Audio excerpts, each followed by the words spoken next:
So there's so many questions. Like I asked Twitter, I was like, hey guys, what do you guys want to know? And I just got bombarded.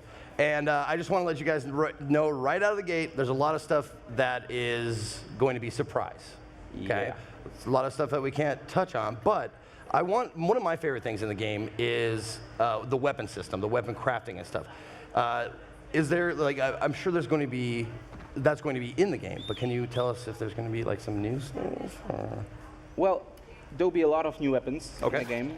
For sure, the weapon crafting will be a bit reworked because we changed the combat in Dying Light 2 into the way it's more tactical, the way it's more giving you more satisfaction in certain bits, certain moments. So the weapon crafting fills the gap, and it creates a lot of emergent situations that create those satisfaction moments. Yeah, it will be more complicated and more complex, so I guarantee you won't be disappointed. Very cool, very cool.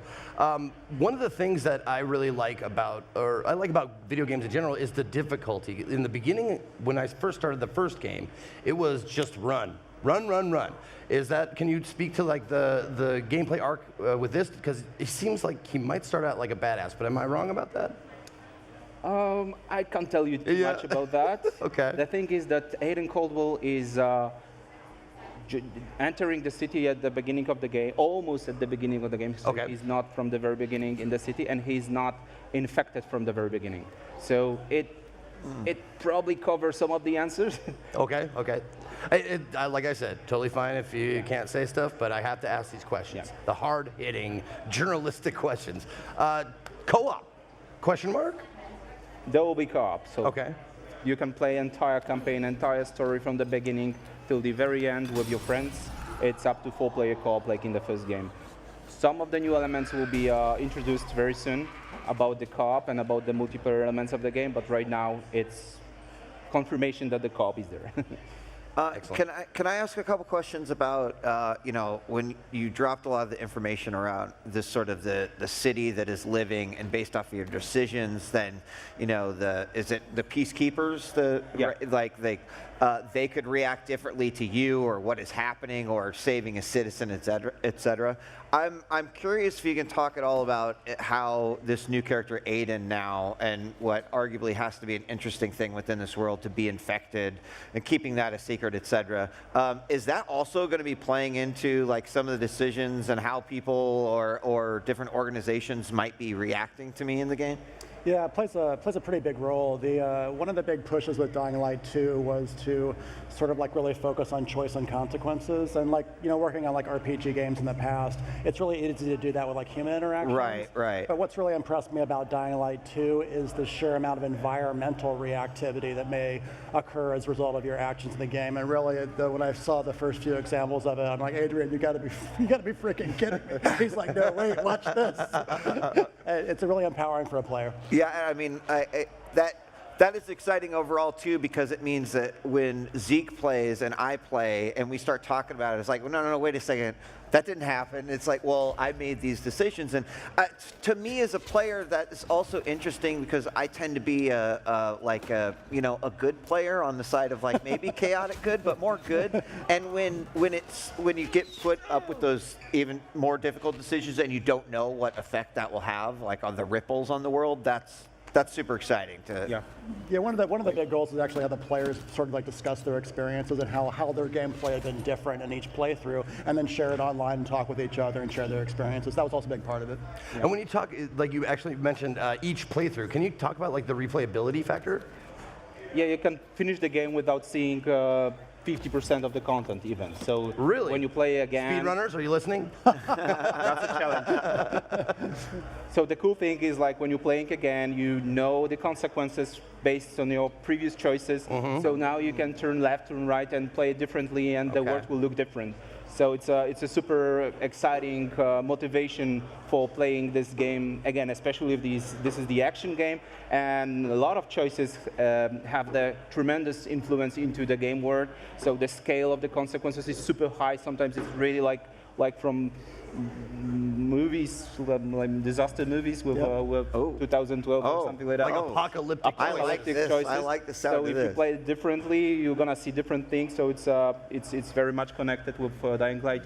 DNA. Will we as players know the weight as we're making some of these decisions, or?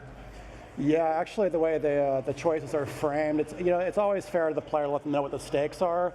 But then we Sometimes, put I you, guess, yeah, you it know? kind of helps. But then, we dump a crap load of pressure on the player at the moment when they make the decision. So you know what the stakes are. You've got limited time to decide, and there are pluses and minuses to each one. But we want players to be able to make those difficult decisions, and then also be see the results of those in the game world. Awesome. Yeah, but the thing is that we were working a lot on those choices to make sure that we won't lose the DNA of Dying Light 1. And it's for sure the action game. So this thinking aspect, what to pick, the A or B or C or D, it's not like in strategical game where you really need to think a lot. To think, oh, should I go left or should I go right? So it's much more like the action. So there's the time is there, like it limits you, but it's like you feel that you need to go A or B, and there's no point to go B for the player. So it's not like the strategical choice. Yeah. So we mostly focus on consequence rather than choice. Yeah. Well, I'm super happy to hear you say that, because I've played a lot of adventure games, action games, or whatever with a story, and it's always so frustrating when choices don't matter, And I'm glad to hear you say shit will change if you make these choices. I love that. Dying Light 2, shit will change. There you go. You're welcome. Trademark. Pay me now. Pay me now. Check in the mail. Okay, cool. All right, so another really, really exciting aspect of playing the first one was the parkour. Can you tell us any innovations, updates, that kind of stuff? Yeah, we doubled the move of the parkour moves, so that's the one thing. So it's much more fluid when you just exploring through the city. We introduced last year the. Well, I'm sorry. When you say double the move, what do you mean by that?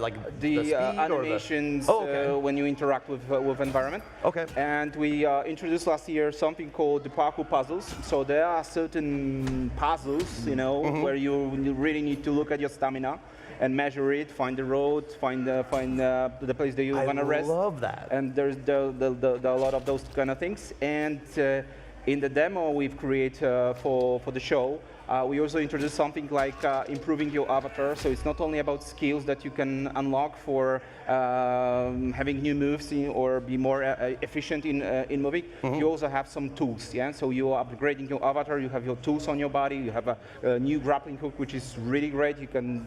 That was one of the questions. Ask him about the grappling hook. Yeah, it's not just for moving through the city. It could be used in a combat in any different cases. Yeah. Now, you said something about the parkour.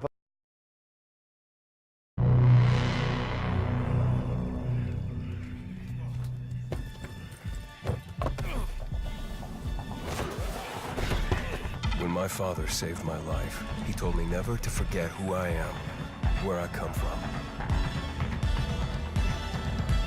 But in this place, nobody even wants to know my name.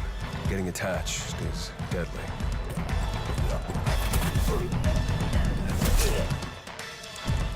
Because when darkness comes, I might be gone.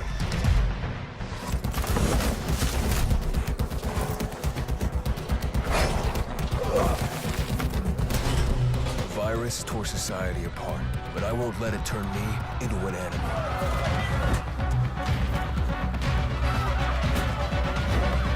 Staying alive became the essence of our existence, yet life must be more than just survival.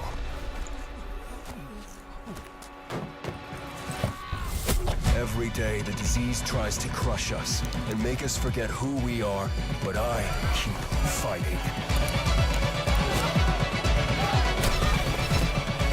My name is Aiden, and I am infected.